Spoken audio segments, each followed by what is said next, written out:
আপোনাৰ মনত হয়তো সদায় প্ৰশ্ন উঠিব পাৰে, চীন দেশত কিয় ক্ৰিকেট খেলা নহয়? যেতিয়া অলিম্পিক খেল হোৱা দেখা যায়, চীনে শীৰ্ষস্থান দখল কৰা পৰিলক্ষিত হয়। চীনত খেল বহুত মহত্বপূৰ্ণ। আপোনালোকে কেতিয়াবা ভাবিছেনে সকলো খেলতেই অগ্ৰগতি লাভ কৰা চীনে কিয় ক্ৰিকেটৰ দৰে প্ৰসিদ্ধ খেল নেখেলে? হয়, ইয়াৰ পিছত বহুত কাৰণ আছে যিয়ে আপোনাক আচৰিত কৰি তুলিব।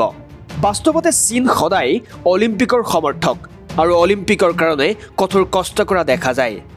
এইটোৱে কাৰণ যে চীনে সদায় অলিম্পিকত পদক জয়ৰ ক্ষেত্ৰত শীৰ্ষস্থানত থাকে।